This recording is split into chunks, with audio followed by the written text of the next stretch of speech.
বন্ধুরা রাতের খাবার নিয়ে বসে গেলাম। আজকে রাতের খাবারটা মেনলি হচ্ছে, আজকে আমরা কিছুই না দিইনি, সবই হচ্ছে আমার বোন দিয়েছে লোটে মাছ, আর মেজো বৌদি দিয়েছে নবরত্নকারী, আর মেজো বৌদি সকালের মাছ। এই দিয়ে খেয়ে নিচ্ছি, কারণ কালকে ভোর ভোর বেরোতে হবে, একটু বাইরে যাওয়ার আছে, তোমরা দেখতে পাবে। ওখানে ছেলে খাচ্ছে ডিম, মেজো বৌদি দিয়েছে নবরত্নকারী, সেই দিয়ে।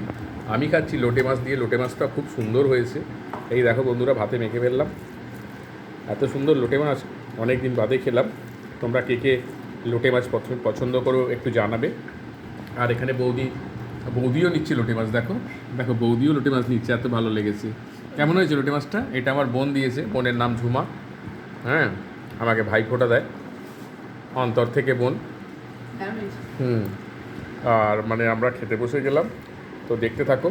লোটে মাছের রেসিপিটা পরে দেবো বোনের থেকে চেয়ে। সবাই হাতের রান্নায় মানে বিভিন্ন রকমের, এক একজনের স্বাদ এক এক রকমের। তো এখানেই আজকের ব্লগটা শেষ করছি। কাল ভোর থেকে ব্লগ শুরু হবে, পুরো জার্নিটাই দেখাবো তোমাদের।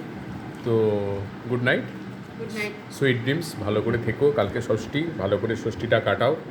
হ্যাঁ, আশা করি তোমাদের পুজো খুব সুন্দর ভালো কাটবে। Good bye.